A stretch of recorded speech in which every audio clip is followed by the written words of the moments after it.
Cayley Mandadi was 19 when she was murdered in 2017. Mark Howerton, a man that Cayley had been seeing for around a month, has been convicted of aggravated assault causing bodily injury in relation to Cayley's death. In this video, we'll tell you what really happened.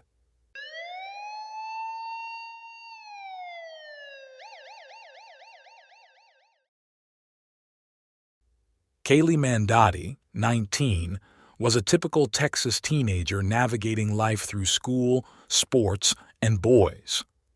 Friends say she had a big heart and was full of love. Her mother says Cayley was a happy person who was trusting, warm, and always smiling. Mandadi was a sophomore studying communications at Trinity University, a small liberal arts college in San Antonio, Texas. In the fall of 2017, friends say Mandadi finally felt like she was fitting in at school. She joined a sorority and was a member of the Trinity cheerleading team. Mandadi dated Trinity student and football player Jett Birchum her freshman year. But the relationship was on again, off again. There was another man in Mandadi's life, 22-year-old Mark Howerton. Growing up, Howerton had been a star high school baseball player. Howerton was not a student at Trinity, but often visited his friends on campus. That's how he met Mandadi. By October 2017, their friendship turned into a romantic relationship. Howerton and Mandadi's relationship quickly turned rocky. According to campus police, a few weeks before her death, Howerton tore apart Mandadi's dorm room. After having an argument, Howerton reportedly threw her clothes in the trees, cracked a sliding glass door, and later smashed her laptop. The Trinity University Police Department was called to the scene, and Howerton was banned from campus. The last weekend of October 2017, Mandadi and Howerton attended the Mala Luna Music Festival in San Antonio. The couple took MDMA, a drug known as Molly or ecstasy. This photo was taken at the music festival. According to Howerton, on Sunday, October 29, 2017, the couple left Mala Luna sometime after 4 p.m. They got in an argument after seeing Mandadi's ex-boyfriend, Jett Birchum, at the festival. Howerton said they continued to argue in the car, but eventually stopped at a parking lot to have rough make-up sex. Howerton would later tell police that sometime after having sex, Mandadi stopped breathing. At some point, he brought her to the emergency room.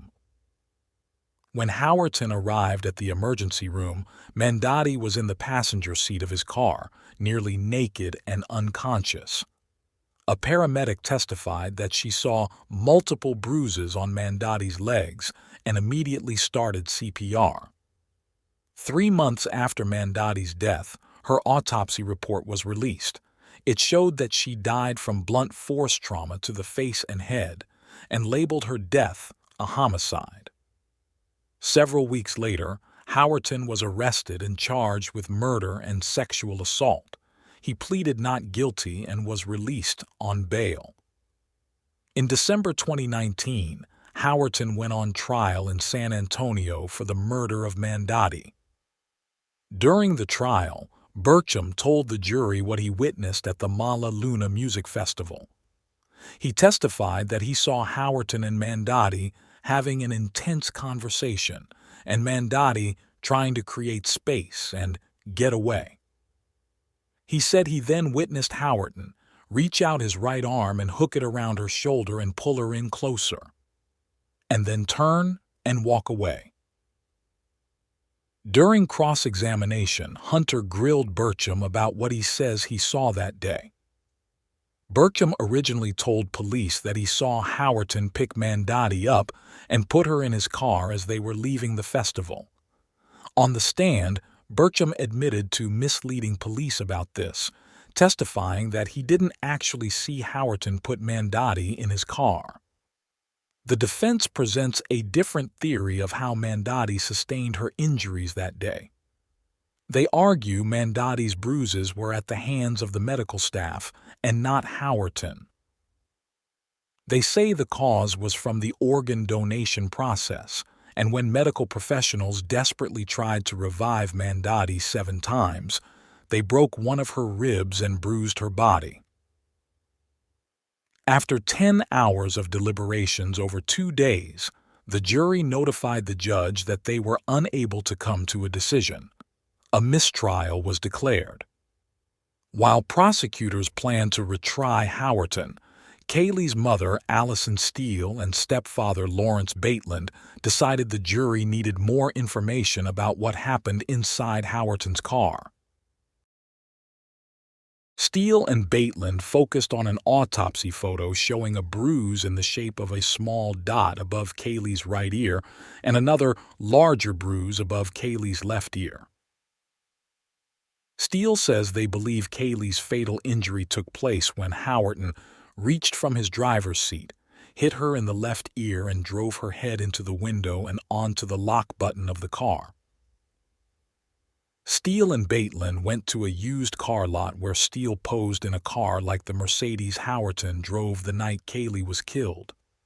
This is one of the many photos Bateland took of Steele posing in the car. He told 48 Hours he photographed her head in different positions while holding the autopsy images, trying to see if they match up with the door, and it's a near-perfect match. Emboldened by the photos he took, Lawrence Bateland, a NASA engineer, constructed a 3D model of Mandadi's head. He layered in photos of Cayley and the autopsy photo showing that dot above Cayley's right ear. So this gave me the confidence to go to the next step, which was to seek out the killer's car, Bateland said. Bateland tracked down Howerton's Mercedes. He convinced the owner to sell him the car. Bateland and Steele then hired a private investigator who produced a reenactment video of what they believe happened in the car with actors similar in size to Mandadi and Howerton. This is a still frame of that video. The prosecution decided not to enter Steele and Bateland's reenactment video into evidence, concerned that the defense cross-examination about it might undermine the case.